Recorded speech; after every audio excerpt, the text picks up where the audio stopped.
I need life. What's up, everybody? I'm going to be quick today, just on break right now, but I do want to say that this podcast is funded by listeners like you. You guys keep this going, and I appreciate it. The best way to support the show would be if you see All I Need apparel or the skateboards in one of your local skateboard shops. Please give us a try. That would be epic. And if you don't live near a skate shop, don't worry, we got you covered with allineedskate.com. This is our portal. This is where we put all our skate content and media, and we have our online skate shop. So you can swoop something there, and that helps support the show and keeps it going. And if you have no dough and you can't support, but you want to listen, keep fucking listening. The show's free, you know, and that's how I'd like to keep it. But you guys do make a difference and help me with storage fees and keep this going and keeping it moving, and it means a lot to me. So I just want to let you know that there's no sponsors except for you guys. So thank you. Our guest today is Aidan Ulery, and he has quite the story. He owns a skate shop. Well, I guess it'd be a bakery slash skate shop because it started as a bakery first, and now he's selling boards, and he carries All I Need in World, which I'm very thankful for. And he's a rad dude. We actually went down to a shop and dropped the boards off, and I filmed a whole edit that is on our YouTube page. If you go to youtube.com/allineedskate, you can check out Aidan's Skate Shop Bakery, and it's a pretty epic edit. We got a sick mini ramp right there. There's a skate park attached to the building that he's in, and I really enjoyed doing it. So please check that out. I'll put the link in the description so you can check that out, and enjoy the show. Peace. I was like, yo, this is crazy. Like, I gotta get on this. I just love the skating and the scene. Rain, rain, go away. All I need is a skateboard today. This is the Shetler Show featuring professional skateboarder, podcaster, and All I Need Skate founder, Anthony Shetler. So it was hot. Everyone was doing it. Yeah, they're looking for their dad's fucking metal skateboards in the garage. Yeah, exactly. Let's get on this thing. Each episode brings you amazing discussions with interesting people from all walks of life. Kind of when skateboarding clicked for me, and you learn some tricks or whatever, and you get that appreciation from your peers, you know? The other skaters are like, holy shit, like, yeah, dude, that's rad. Admiration. Yeah, the admiration or the affirmation. Real, recognized real. If I didn't experience those crazy moments in my life, then these great moments would never be as great as they have been. Honestly, like for me, I just loved it. Like I saw those dudes, I saw those videos, and I was like, holy fuck, this is sick. Yeah. This is what I want to do.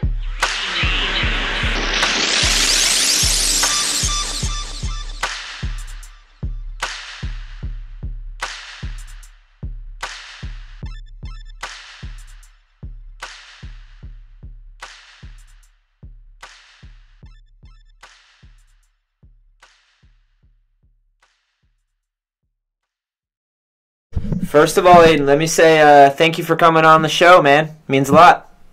Thank you for having me. Where are we right now? I am in Berwick, Maine. In the basement of my house. You guys, that's the house you were telling me about up in Maine, huh? Yep. That's How far is that from Very you? nice. I'm in the. It's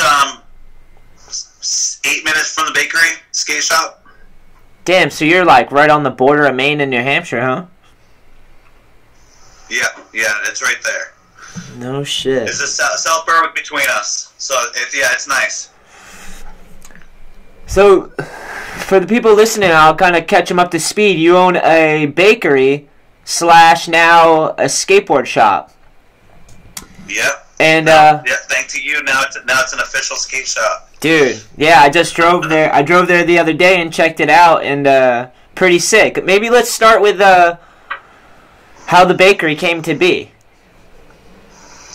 Well, my family bought it from Joan Harlow 35 years ago.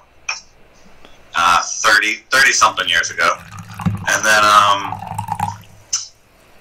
my family had it, and last couple of years. It was in the river, and a whole bunch of other stuff happened. But we were close to bankrupt. Lost a lot of stuff, and then I saw an opportunity. The name was there, so I just took the name and started doing it. And because I had, my mom had ownership of the name still, so I just went for it and did it. And just been doing it now for 2 years. 1 year I was sharing a kitchen and just did wholesale bread, and then this year I opened up a cafe and built it up and just try to nice and slow. And now we're gonna start selling skateboards. Have a whole bunch of skateboards on the wall, and yeah. Why bread? What got you into? Because I see you roll your own dough. Like, you're legitimately making bread every morning, I'm assuming. Yeah. I don't know. It was like the only thing that I knew how to do for a long time. I mean, I grew up in it. I tried doing other jobs. I've done a lot of other jobs, and it just wasn't as rewarding. It's just the thing that I knew how to do. I do it well. And I can make money at it. I can actually make an okay amount of money at it. Yeah. And it can help me do other things that I want to do. Especially like right now with skateboarding. Like, I've always wanted to own a skate shop. I've always wanted to own a bakery. Just because I was raised in it. But now I have those opportunities from rolling bread. Yeah, that's pretty sick, man. Give me a little more about your upbringing. Like, you grew up in New Hampshire or Maine? New Hampshire. I was born in Dover, lived in York, Maine, and then moved to Exeter for the most part. Second grade is when my parents bought the restaurant. Or first grade, yeah. And then lived in Exeter most of my life. Really didn't leave until I hit around 21, and then started going down to Virginia, and I've been going back and forth to Virginia. I did that for 12 years, 13 years, and now my wife moved up from Virginia, or she moved up from Virginia. We got married, and now we're pretty settled down because we just bought a house. So yeah, we're here now. Yeah, she's loving it. Yeah, that's sick. I was gonna ask what was in Virginia, but you answered that one for me. Yeah. No, and I mean, my son was down there for 8 years, 9 years. So, back and forth. Trying to keep the restaurant alive, helping my family, dealing with my own struggles, in and out treatment centers, doing things. But yeah. What was the struggles, like substance abuse? I think we touched on it a little bit. Yeah, no, I mean, I'm a severe alcoholic. I'm an anything-holic. Right now, I'm a skateboard-holic. Me too. I just bought two this morning. I got a nice hookup. That's awesome. I don't know. I don't even know what the other one was I bought. It's crazy. It is an addiction. But no, I used to smoke crack. I used to do anything. Sex, drugs, rock and roll. Why? But now, what? Why? I don't know. I think I don't know. I mean, it was fun. I was raised around alcohol. My parents were all alcoholics. My family's all alcoholic. 90% of my family now is sober. That's it. Yeah, buddy.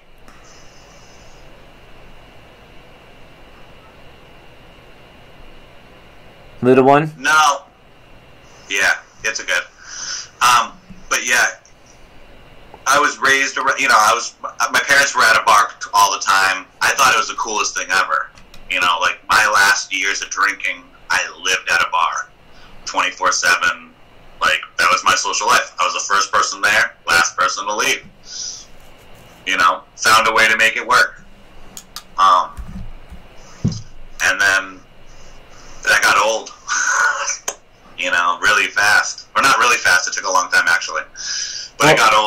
How old are you? People got tired. 39, 38. What did people get tired of you? Just the bullshit that comes with it? Yeah, I mean, I was homeless for the most part because I was just jumping back and forth from, you know, I was either with my wife and living with her or not living with her. I lived all over the place, and, you know, living on people's couches when I piss my pants every night I drink. Jesus. So, you know, how long can you live like that on someone's couch? What was your poison? What's your drink? It went from beer, to PBR mostly, to I'd start drinking liquor. It just mattered on what I could do and afford. If I had money, it was liquor. If I didn't have money, it was beer. It was anything. Yeah. But I mean, I've been, I've gone arrested for stealing beer a few times, and I don't know. It's nice not having to live that life no more. Yeah, it's nice that you can talk about it. Some people can't talk about it still. Have you been to programs and stuff? Yeah, I've done pretty much 2 years in programs, off and on. I did the Terrell House a couple times, which is intense. You have to be it's a prison halfway house in Manchester, and it's severe. You know, if you fail there, you go to jail, or you go back to jail. Yeah. So, you know, it has a very low success rate, just like at most places do, which sucks. I think the treatment plan right now is not the best, but it's hard. It's hard to say what's the best. Tough love, give them too much love. I don't know. Give hand jobs. I don't know. Yeah. I don't know if giving them places to shoot up is the best place right now. Yeah. Or if going to prisons and giving Narcan kits to inmates as they leave, saying, here, you know, I don't know if that's the best route, but that's the route they're taking right now. Yeah, there seems to be like... I think the money could be used much better. Yeah, my mom went to some of those halfway houses and dealt with that shit, and it lingered on for years and years and years. Some of them helped her, some of them didn't. It's crazy because every person's individual and deals with like an addiction in their own way. You know, I'm sure they have patterns, but what's good for one might not be good for the other. Like, people are so complex, you know? Oh yeah, definitely. I mean, I went in and out of treatment centers. I donated my liver, actually, yesterday, 14 years ago. Wow. 2004. 60% of it. Partially to stop drinking back then. Because I was never supposed to drink after that. Wait, you donated you donated your liver to like a charity or something? Gnarly. Gnarly. Yeah, it was to my stepfather. Oh, gnarly. Yeah, and he's a dick too. But,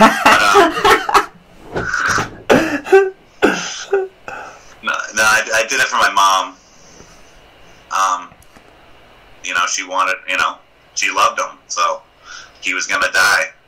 He had hepatitis C. Because he was a drug addict too. He was a cocaine and heroin and so yeah, he had hep C. Now he doesn't, because of that cure, which is kind of cool. I mean, because he would die again from it anyways, because it would kill the next liver. But, yeah. Gnarly. Yeah, no, it was a cool thing. How do you make that decision? Are you drunk? I actually did get shit-faced. I was sober for a year up to it. I was in treatment centers for a long time. I went to one, which really worked, AdCare Hospital in Worcester. Good shout-out. That place scared the shit out of me. Every single day someone was dropped and have a seizure from alcohol withdrawal. And, like, that's what was really my problem, was alcohol. and that scared the shit out of me. Like, every single day, face first into the ground, and it was concrete kind of floor. You know, it's a hospital. Splat, face wide open, head wide open, and it flop on the ground, and that's when I realized it was real. You know, all before you saw it was very, and I had done lots of treatment centers, but it was just not real. It was just there. You're gonna die. You're gonna die. Not this place was, wow, shit. You're gonna die. Yeah, you're watching the bodies hit the floor. Yeah, no, like, wow, like shit. You're gonna die. Watching a counselor went down one day because, like, that's how real the addiction is. But yeah, it was scary. But I stayed sober for a year, and then right before the surgery, I got shit faced. But yeah. How old are you? I was like 22, 23. Jesus. 22. Yeah, good times. Yeah. Good times. How do you? I know, it's all coming back now, though. Say it again? I'm having the best karma now. Yeah, that's good. That's a good thing. When I saw you and I came up to the shop, you just had this enthusiasm and like everything was new again. Yeah, no, it is, and it's just crazy. It almost feels like it's like the Truman Show sometimes. You know, anything's possible as long as you just keep going at it and work for it, and you can make things happen. Yeah, agreed. A lot of our struggles is trying to stay sane and like get to the point where you can like learn how to adjust and be in society, and then, dude, half of it's just trying to find purpose and why you would even want to work. You know what I mean? Because like the whole thing's set up as like a capitalistic system that just churns up people, you know? Like, people don't have purpose to work unless they find something they love, you know? Just trying to do that and survive to be balanced enough to like know how to do that. You seem like you had a lot of pitfalls, it seems like, set up as a little kid. Yeah, no, it was hard. And I was babied through school. I was walked through it, and I wasn't held accountable for anything most of my life. The court systems up here were really, really lax on me. I don't know, I was talking to someone just the other day, and we were going over my record, and they're like, he's a mixed race person. He's black and Korean and whatever. And he's like, I would be in prison for the rest of my life for off that record right there. Rest of my life. White privilege. What? I mean, white North privilege is sad, but it was. Gnarly. But I mean, it was all political too. I mean, my family does know a lot of people, and it is a lot. I mean, I walked into the courtroom sometimes. I got transporting an open container, where I had 2 minors in the car, drinking beer shit-faced. They get arrested. I get to leave. And then when I finally went to court, it was a $50 fine for it's a town ordinance. Because, I don't know, stupid shit. But yeah, court systems are fucked. Yeah, that shit is fucked. Definitely that shouldn't happen. Yeah, no, all government sucks. Well, the whole system seems to be focused on using up people, like, using them up and doing them. You can, like, literally fucking sell people poison, you know, like, to a certain degree, and there's no checks and balances. You can attain all the wealth and power in, like, it's gnarly, you know, like, truly a free society, which is scary. No, it is, because, I mean, they can just build up so much wealth, and then just say, oops, I'm sorry, eventually, and then say, here's 10%. Yeah, it's ridiculous. If you noticed. Yeah, and if they get caught, if they don't get caught, then they keep it. Yeah, exactly. It's crazy with the prison shit, too, as well. Like, drugs and the demonization of drugs and, like, just locking people up for it to make profit. Even shit that's, like, and then the legal drugs. You just look at it's all out there. You're like, holy shit, like, this is obviously profit-driven. Like, you're destroying humans to make money, basically. Like, that's not that's not a good profit. That's not a good business model at all. Like, I always was like, dude, you should build people up in the best way, and so you guys can make money together, you know? Like, it's so fucked up. Weed, the number one thing that'll save everything. Yeah, but see, that's a prime example, dude. Is like, they demonize the shit out of it. Meanwhile, they're selling you alcohol and cigarettes. And I don't want to, like, make the shit... Like, if you want poison, go ahead. But it shouldn't be, like, all the additives and just the level of depravity with that shit is so gnarly, you know? And then they tell you can't smoke weed, and they lock up tons of people in prison for having weed on them. So ridiculous. What the fuck? Yeah. No, it's crazy. No, I mean, for weed. The world's literally upside down, you know? Yeah. As I get older, I'm like, dude, literally the world is upside down. Like, so fucked up that's how it is, you know? Like, you hope some progress and change. When you're young, you think about it and you're like, yeah, it's hypocritical and stupid. But as you get older, you're like, these are real lives. People are getting fucked over from these weird, like, scheme-making mechanisms to make shit ton of cash and have control. It's insane. Well, and it's crazy too, because you can be someone that gets drunk, blacked out, drive over someone drunk, and only serve a couple years in jail because you're not accountable. Yeah, that's insane. That's fucking insane. But you can have like 3 plants and end up in jail. Even right now, in this day, if you're in the wrong state, you can go to a jail for not having the right bandage on it, for this, for that. You know, maybe not jail now, but some states you can go to jail. Easily, for sure, for sure. They're like...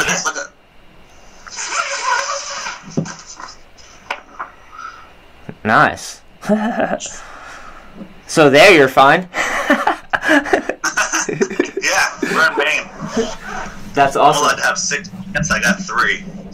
Nice. One of the first things I did when I started the podcast was I got the medicinal license, so I could just like have that to be like, yeah, I have my license, you know. Nice. Yeah, I tore my ACL like in my left knee and just fucking never got it fixed. I like skated through it kind of, and I don't know. I just like told the doctor that, and he like checked it out, and like he's like, yeah, here you go. I paid like $200. It was in Massachusetts. I was like, nice. Now I can fucking talk about it, smoke it, up to so many trees. I never grew it, but it seems fun. You can now. Yeah, it's called being a caregiver. I don't think you even need to be a caregiver if it's your own house. Nice. Good to know. I mean, in Mass, I think you're allowed. You should look it up. I think you're allowed to have like 6 plants. Yeah, I will. I'll Google it afterwards to know for sure. For sure, we got to know. You have to put a bandage around them and put your license number on them. Okay. Because what the problem is, they don't want to have. Because every single person's allowed 6 or something like that. So then, all of a sudden, you say you have 20 people living at your house. Yeah. Technicality, bro. Yeah. But you know, all of a sudden you have 20 people living in your house and you have your whole basement filled with plants, and you're like, what do you mean? We're a corporation, but we're not. It's just we all live together. Yeah. Nice. Yeah, no, weed's literally the thing that saved me. I mean, I smoke a lot of weed, but if it wasn't for weed, skateboarding, my wife and my kids, and the bakery, like, yeah, it'd be a different world. Yeah, I like smoking weed too, and it definitely has improved my life. I definitely take breaks occasionally, like at everything in moderation, you know, even moderation. But yeah, definitely helps me. It helps with arthritis, and like it helps with just my general attitude and how I treat people, you know. It kind of gives me anxiety, but it's like a good thing, you know. Like it's kind of self-reflective and aware that you're alive and in a moment, you know. Mm-hmm. So I guess where I want to go from here is like, you went through all this stuff. Like, did you feel like you were a bad person? Were you a bad person at these times? I was a good person doing some bad things. You were relaxed with your ethics, or? I was accepted, you know. I mean, for the most part, I mean, at the end, I definitely got pushed out, like, not as accepted. But yeah, I mean, for the most part, I was accepted. But yeah, I would just do bad, stupid things, and I'd push it to the edge. You know, growing up in New Hampshire, you know, with G.G. Allen and all, he was a role model. Yeah. Doing stupid shit with, you know, there was a lot of, like, New Hampshire drunk punks, fucking, just stupid people to hang out with doing stupid shit. So it's self-destructive, though. I noticed this particular G.G. Allen's a bit self-destructive, though. See, yeah, I like, yeah, exactly. I did more self-destructive than it was destructive to others. Well, I mean, I did destroy some other people's stuff, but I paid for it. Yeah. Yeah, some of those things sucked. Yeah. But I don't know. I really would just push anything to the extreme.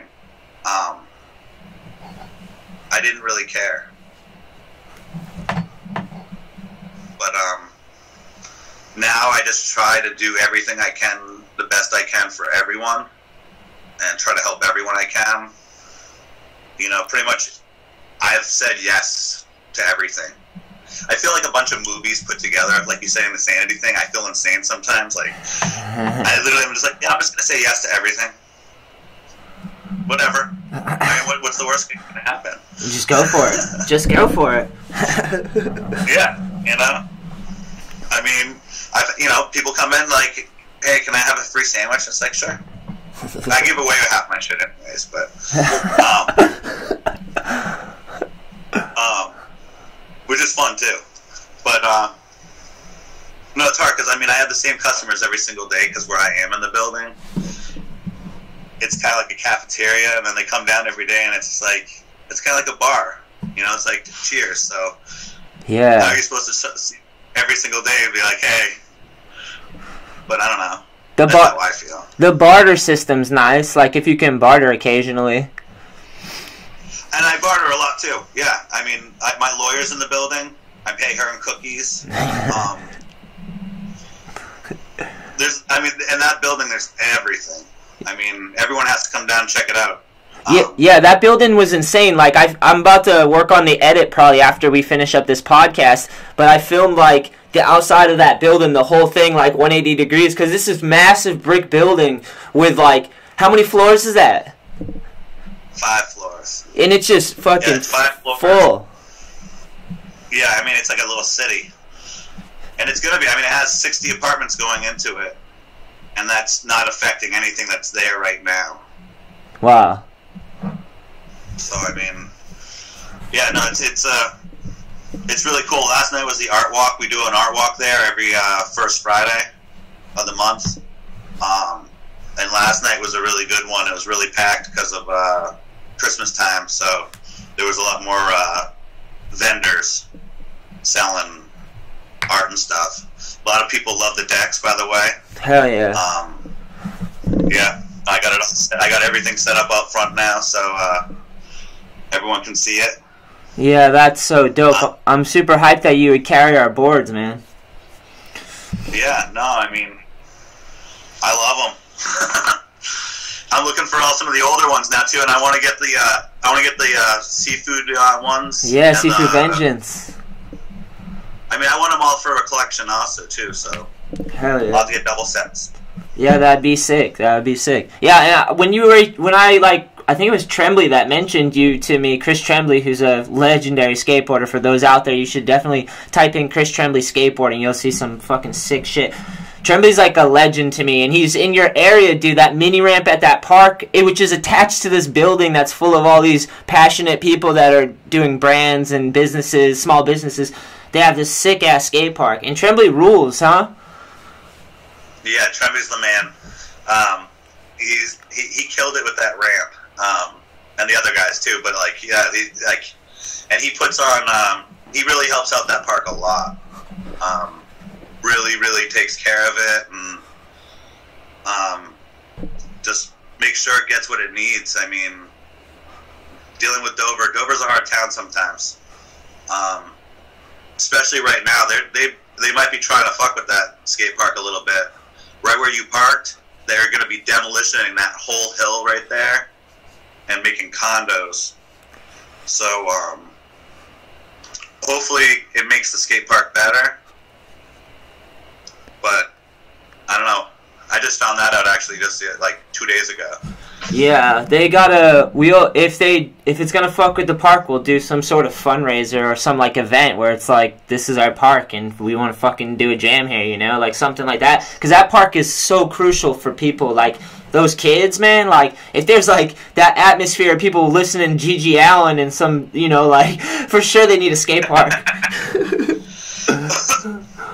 Yeah, no, but I think Tremblay has written a clause in there for that park to protect it, for the ramp at least. Yeah. Because that ramp is sick. But I think there is a clause to protect it. No matter what, they get a piece of land and so much and whatever. So, you know. Maybe it's for... Yeah, maybe they can work with the city, because that's what a lot of people end up doing. If they're smart, if they want to work with the town and it wants to develop and grow, it's like, for sure the young people need something to do that's like, there's no coaches and stuff, it's just a free spot, you know, and it's like, there's a lot that goes down at a skate park beyond skateboarding, you know, it's just like a place to meet up and hang out. Like, I have people from all ages coming to skate parks for different reasons. Like, the Edge near me, it's a 30,000 square foot indoor skate park. It's one of the biggest in New England, and I'm there. I was just there this morning, taught a skateboard lesson, but I looked around, there's like all ages of people and are rolling around, skating and doing stuff, and I'm like, yeah, everybody needs this place. In the winter, like, everybody needs this place. People drive from hours, because they're like, there's somewhere where I can go do whatever I want on this fucking skateboard. If I want to hang out with people, there's going to be people there. If I don't want to, I can find a corner by myself. Like, shit's like therapy and exercise. It's like, we need a lot more skate parks for sure. So, if they're smart, they work with the youth, you know? Have you seen that the Stratum right near us also is opening up a 6th skate park? Outdoor or indoor? Outdoor. But it's a sick concrete. Sick. Yeah, there's that Nashville one. Yeah, they are doing pretty good with skate parks right now, which is awesome, because it was getting scary for a little bit. They were tearing them down. Yeah, I know. Putting them back up. I know. And then when I was young, they were building the worst ones ever. It was like people that didn't even skate were building them just to like. It's like, dude, if you're gonna make a skate park, at least talk to a skateboarder, because they do it. You know, ridiculous. I know. My park was Exeter, and that was literally made by 2 rollerbladers that were like 14 years old, and it was like, it was ridiculous. I mean, it literally looked like you tried to put a fingerboard course together with one of those mini ramp things and put it on your binder. It looks good on paper, but then it's just like, no, you can't land off a handrail onto a quarter pipe. It's an edge. Yeah, you're gonna get fucked up, bro. Yeah, I ate it. I got stitches off it. I wanted to ask you another question about going back a little bit. Do you feel like because you're like, the first half of your life seemed turbulent and rocky, and right now you feel like you have something that you're really enjoying and that you love, and you feel like you have everything in proportion?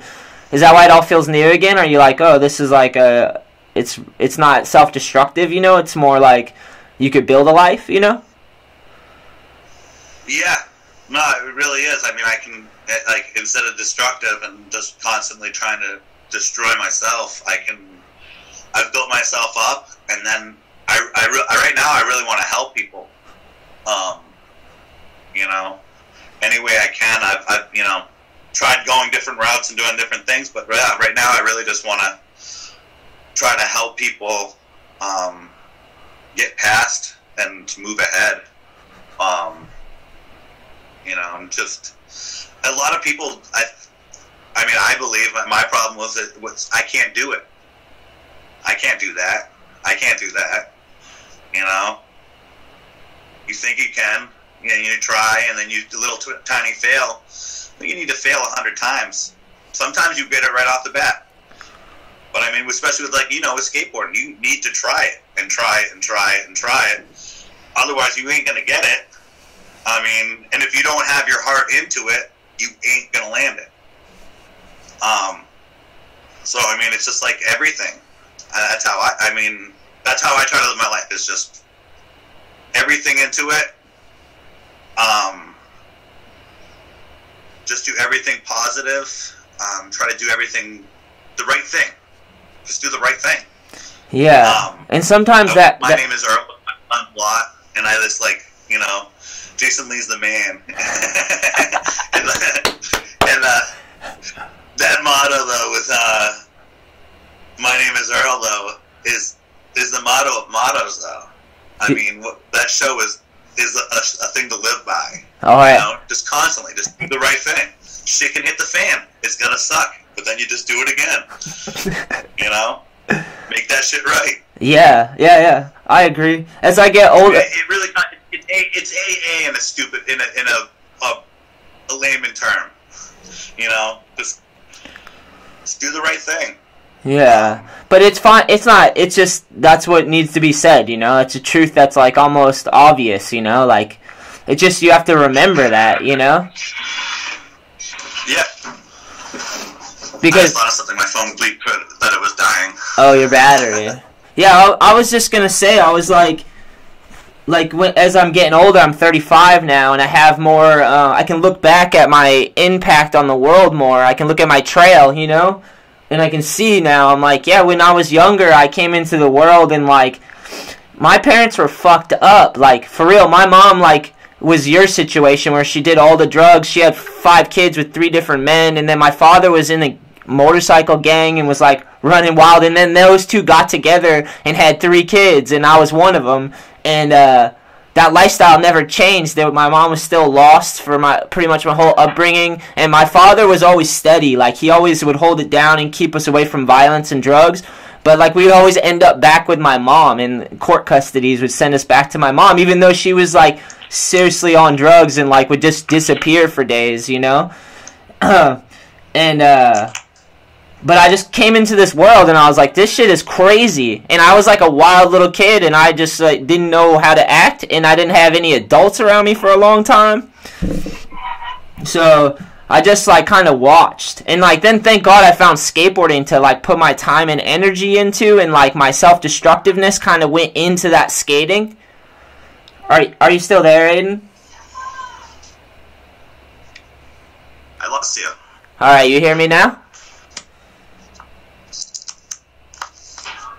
You gotta move back to a better spot, Aidan, where you have Wi-Fi.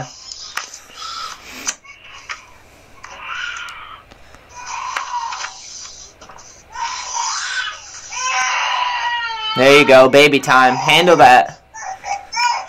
A little baby time. That was perfect.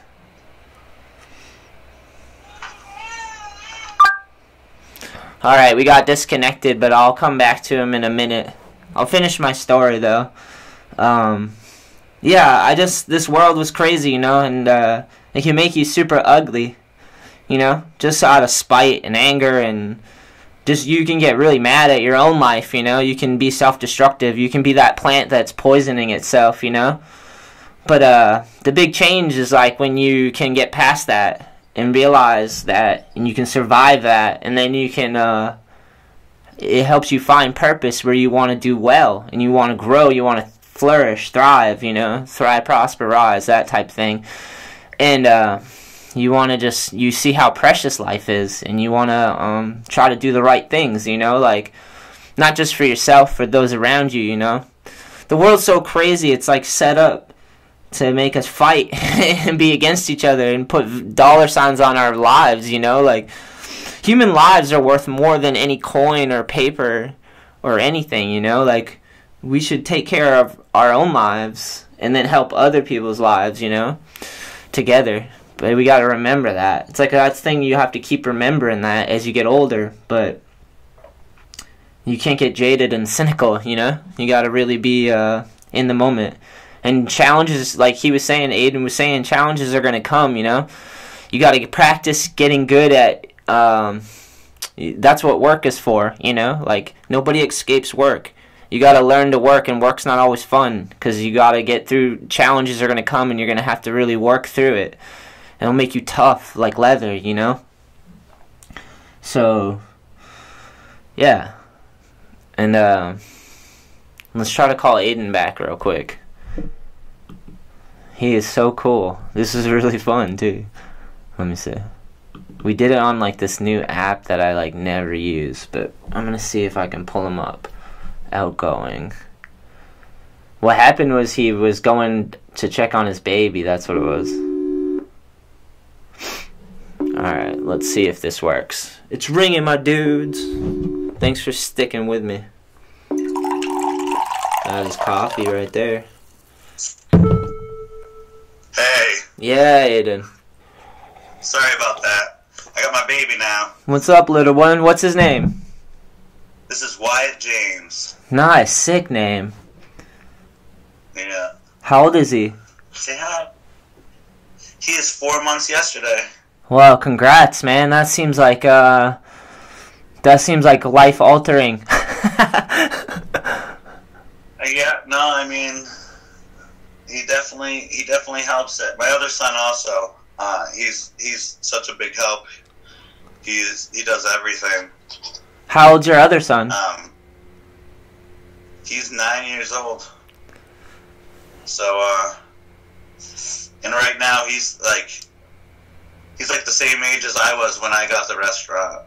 Wow, crazy. Or when my parents got the restaurant. So it's a lot of the same things. It almost feels like life cycles, and things like that. Like, it's weird, but no, it's this is definitely one of the best things that's ever happened to me right here. Yeah, that's so cool, man. So, like, when you had your first child, were you doing good? Were you like keeping steady? Did it change your perspective on things? Because you seem like you were self-destructive for sure, you know. Yeah, no, I was definitely still self-destructive then. That was definitely still a bad time. I was still trying to find things and, like, find myself, and I was putting a lot of blinders in people for a long time too. You know, with other addicts and people.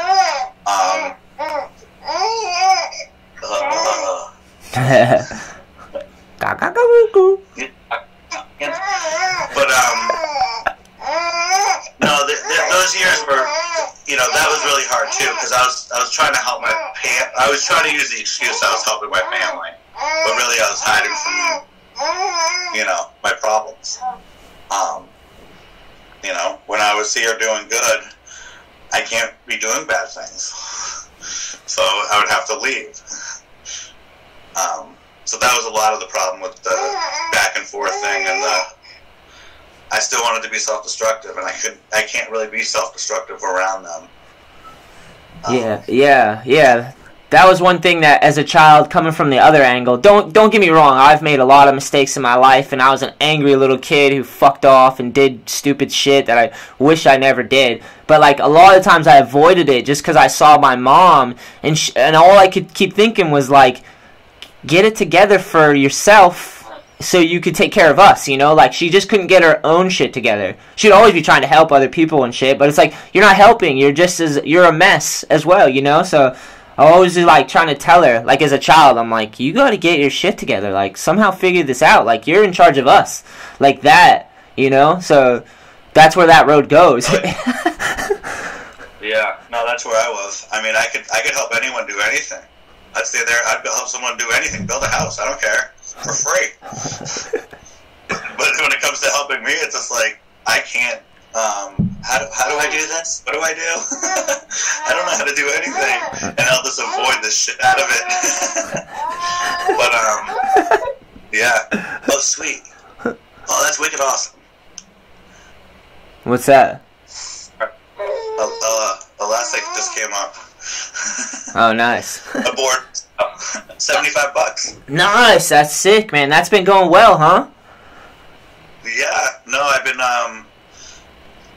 yeah, definitely buying boards. Actually, I don't want to tell all my secrets, but yeah, buying all my boards, and then finding sellers for them, or finding sellers and then, you know, looking for what's hot, and then buying them and selling them, and I'm making some good money right now. Yeah, that's cool to do that, man. You gotta know the history and what's valuable. It's cool to like be able to find those things and like be able to keep them moving. Yeah, and it's crazy, like the whole reissue market right now. There's so many games with it, and they, you know, companies just try to, you know, a lot of pre-releases. Yep. Like Cruise right now with those blind boards, the bag boards. Not a big fan of it. You know, I think you should be able to buy the board that you want. Yeah. Play a lucky lotto. And have to pay $80 to play. Someone will. Someone will, though, for sure. Oh, no, they'll, I mean, they all sell. They all sold last time. But it's one of those, you know, and now the people think they're worth hundreds of dollars, and people can't sell them. Yeah, that's a bubble created right there, for sure. They do that a lot. But then there's boards that have their value no matter what. Which reminds me, Jason Lee's new releasing his burger with Slick coming out. Yeah, sick. That's so sick. Yeah, I like Slick. Slicks are my big thing right now. Yeah. I used to have back in the day, I had an Alien Workshop with Slick, and I rode that thing so long the Slick came off, you know? Like, it had got waterlogged, and I, like, peeled the shit off. Shit was sick. Yeah. No, I just love Slicks. Yeah, the whole nostalgia thing's really a big thing, too. You know? Like, I'm sure if you found that Alien Workshop, you'd definitely want it. Yeah, it's nice to have those things and remember them, and just, it's like a trip down memory lane, you know? Yeah. No, and that's what everyone's buying. I mean, it's crazy what people are paying now. Yeah. For, like, I get the new boards that are brand new stock.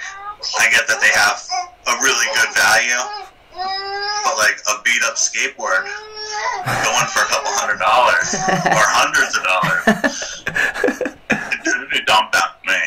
It's the sickness behind those boards, though. It's the history and the culture behind those boards that people like are like, this is iconic, you know, like. Yeah, I know, I get that, but that's why I have my boards. Exactly. You know, you know, if you're buying someone else's history. Yeah. That, you know, I don't know, it's just weird, like I have a skateboard right now that I'm trying to get, that's my board. Yeah. You know, that was bought for me. That you actually skated. That I gave, that I sold off. And now I'm back 10 years later. But luckily, you know, it's someone I know and I can do it. Nice. But that means a lot more than me than paying hundreds and, you know, thousands of dollars for a copy of it. Yeah. Or one that looks like it. You know, that's what my brother bought. Yeah, that's fully connected for sure. Yeah. You know, like I can get paying a lot of money for something like that. But luckily I'm not going to have to. I don't think. I don't know. We're not there yet. I have closets full of decks and things that I've just been saving for years, like magazines with articles in it, and like so much shit from just traveling. Like I went all over the world with like Zoo York and Birdhouse and World Industries, and I just have this closet. My lady gets mad because shit's like busting at the seams, but like I think about that stuff all the time. Sometimes I go in there and I just like fucking my whole floor's covered in just years of skateboarding, and I'm like looking at all the shit like stuck in a time warp. It's crazy. Yeah, no, that's cool though that you have it. And you know, definitely hold on to it, because I mean, one day that'll be in a skate museum. Dude, that would be sick. That would be so sick. A skate museum, I think they have one out in California. It's like a skate lab. I think they have a museum in there too. It's pretty wild. Yeah, I mean, there is a few skate museums. Actually, I just got a message from someone that has all of Pusshead's original writings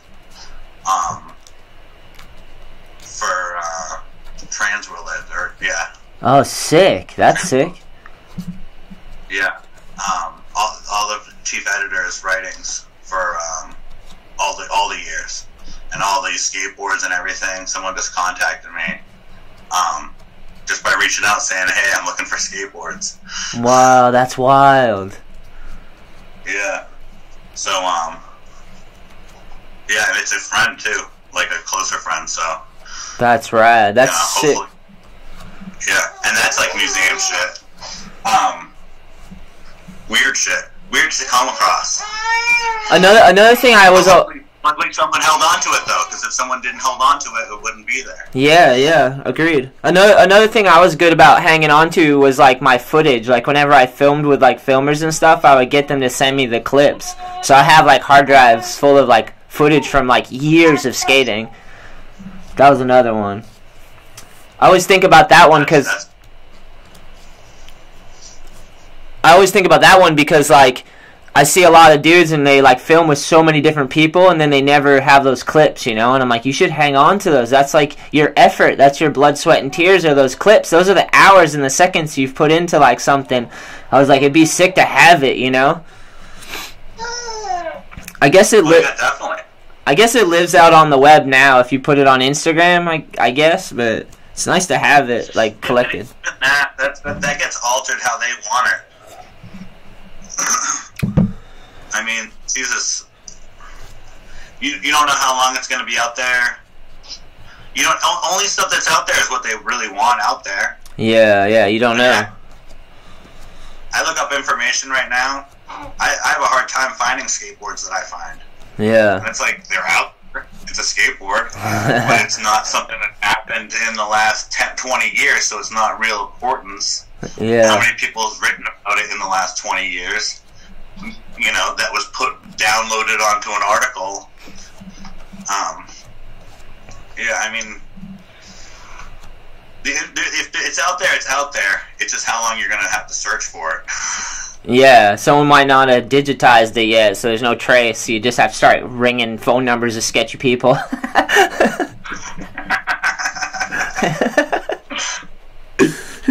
I get that VHS you made of me? Leave him an email. Send it to him.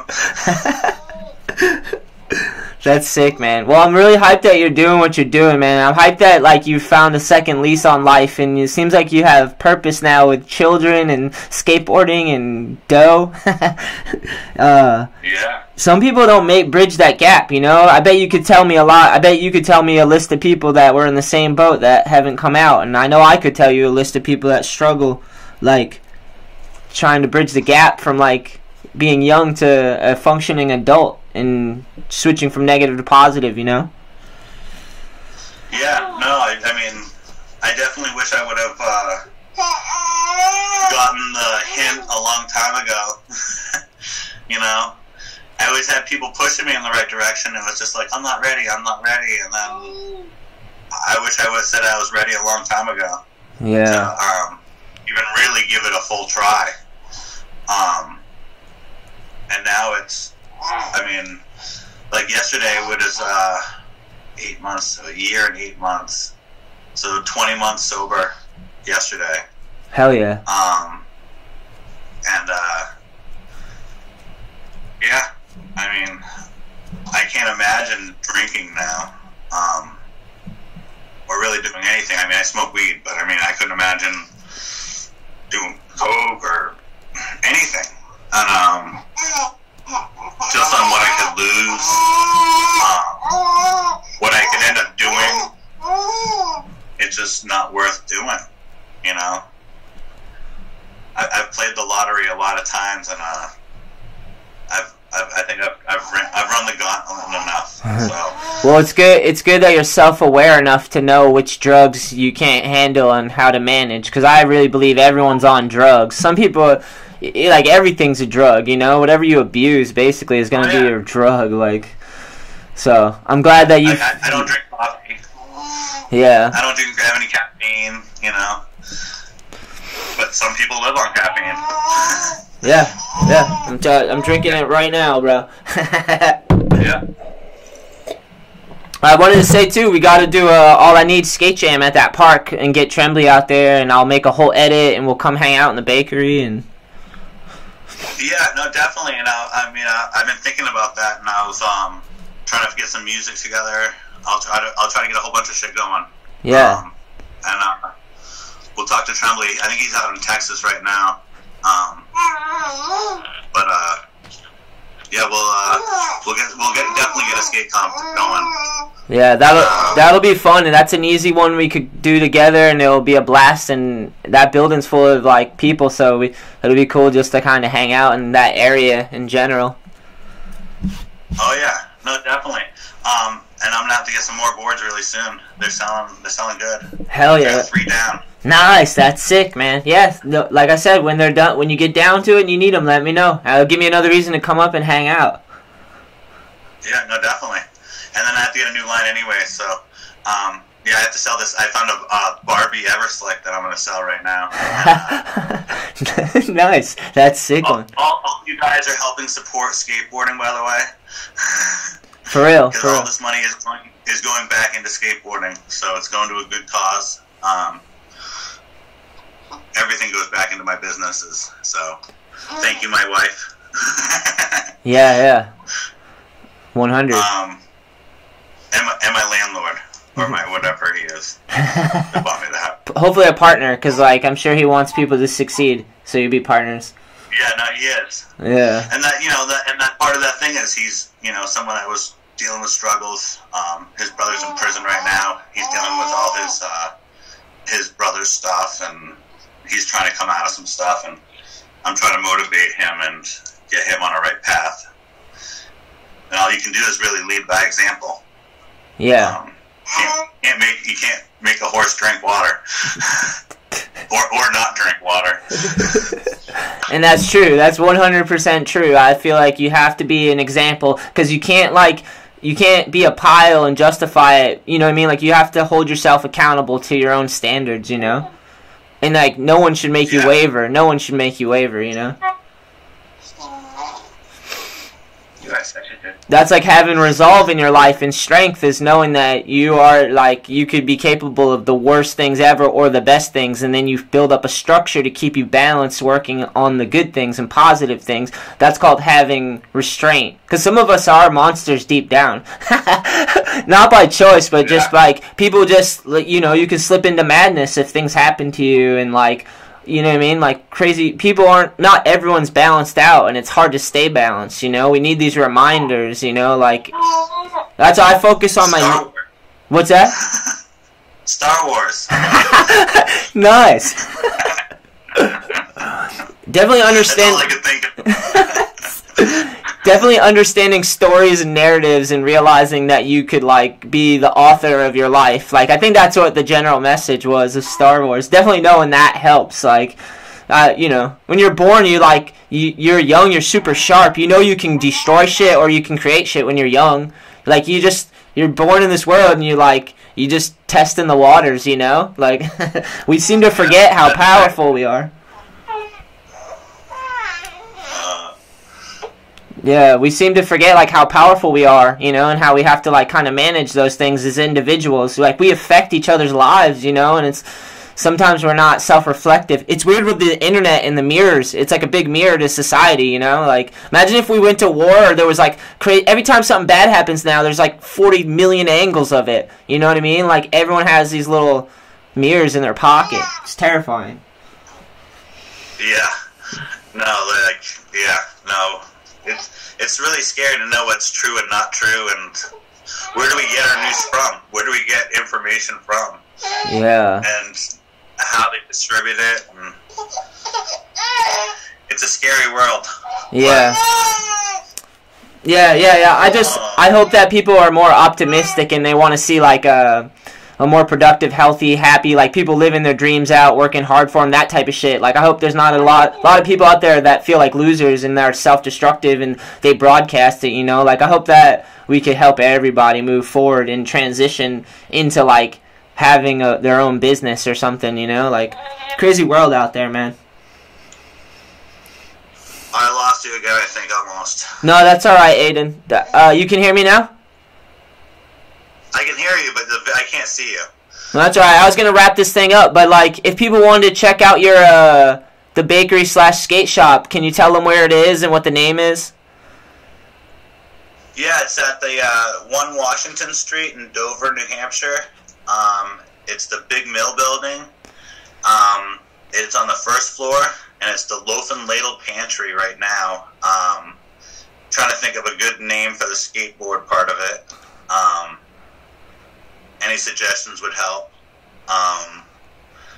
My wife said I can't have bitches in it. Like bitches, boards, and or bread, beers. Yeah, I forget now, but you can't have that in it. Sick. Yeah, and then we're on Facebook under the Loaf and Ladle Pantry. I'm gonna post some more pictures of the skateboards on there. And then actually I'll put that on Instagram.